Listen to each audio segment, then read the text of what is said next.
Welcome to the OPUS Projektor tool training. In this video, I want to show you how you can create a UT-only project. As you hopefully know, starting with OPUS Projektor 2023, we have the UT plugin, which allows you to show ISOBUS UT content within your projects. To get started, we will create an empty project. I'll create one for the A6 Generation 2. And of course, I have to use the project type UT plugin. And as you also hopefully know, this project, or rather the UT content that we are about to create, will only run on ISO devices, so devices with ISO in the article number instead of CAN as usual for Projektor P client devices. All right, so let's get started. The goal is, as a couple of customers had already requested, just have a full screen UT. Not really something I would recommend for a couple of reasons that will come up in this video, but you know, the customer is always right, so I will at least show you how to do it. So we definitely need a UT primary view, and we will go ahead since we want to have this full screen. That soft keyframe.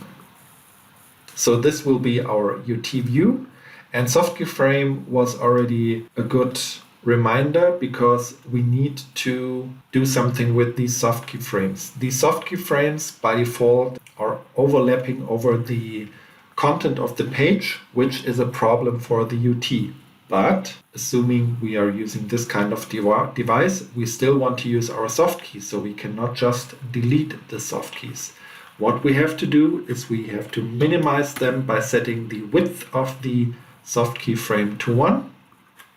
And in case of the right soft keyframe, we have to change the location because the width is reduced from the right side. So now our soft keyframe is right here.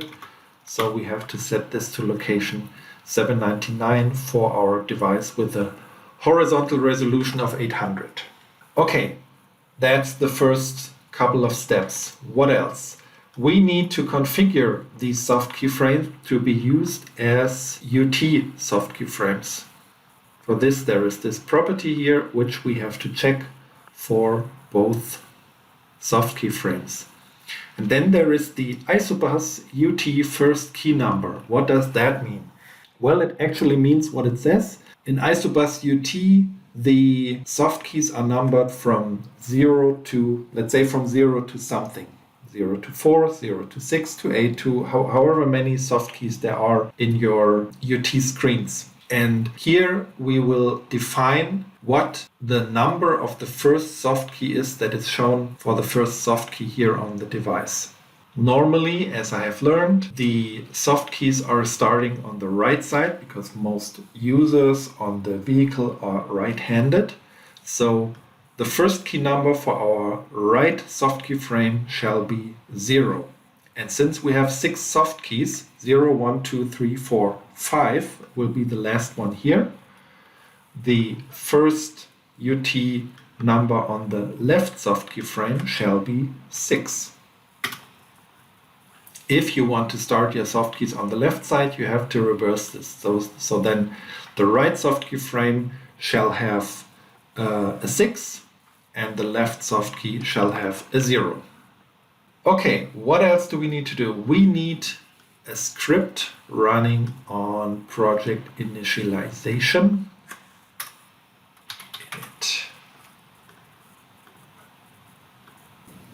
And the script needs to make a couple of general settings. Let's see. First of all, we have the ISOBUS CAN interface variable. This variable defines on which CAN bus the ISOBUS UT will be, or from where the ISOBUS ECU will be connected. So let's drag and drop. And this needs to be 1 or 2. Let's say on the second CAN bus will be the ISOBUS CAN interface. So you should know that as the manufacturer of your system.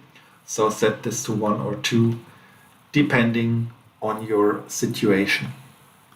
The next one is a bit more of a safety thing because this is set to 1 by default, but there is a variable to activate or deactivate the UT functionality, and to be sure that this is active, we will set this variable to 1. The next is UT keys per row.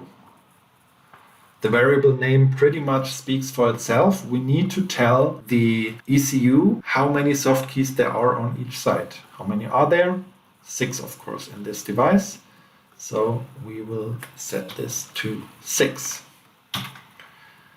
And the last thing that we need is the UT key layout. The value for that is actually not completely straightforward, but luckily we have documented this. And let's have a look in the manual, UT key layout. So this is basically the combination of two settings, namely if you want to have only 1 or 2 rows and from which side you want to start. So in our case, let's go back to the projector. We definitely have 2 rows on each side and we want to start on the right side, if you remember. So 2 rows, bottom top / right and left. So right first and left second. That's what we want. So we need to set our variable to hex 13. If we wanted it the other way around, it would be the 3. If we wanted only 1 row, like for the Opus A8 for example, it would be 1 or 2 depending on whether we want it on the left and right side. Okay, so in our case it would be 0 hex 13. Alright, and that is really it for a pure full screen UT. And now again to the question, why wouldn't I recommend this? The reason for that is that there are a lot of other settings for the UT plugin. As you can see, there are a lot of different settings and you have no way of changing them or let the user change them. For example, a left-handed user would maybe want to change the UT key layout to starting from the left side. Or maybe it would be interesting, since we are talking a lot about plug and play with ISOBUS, maybe he would even like to change the CAN port. And all that is not really possible if you have only that one full screen page. In addition, as you know, UT screens are always squared. So you cannot really see this, but the UT content itself will only be this square in the middle. And as you can see, there is a lot of room on both sides here. It's not really a problem. The UT program will stretch the soft keys like that, so they will be very wide. But it's not really necessary as well, because it will only be very, very wide soft keys with small icons in them. So the maximum interesting size for such a primary view would only be 640 by 480.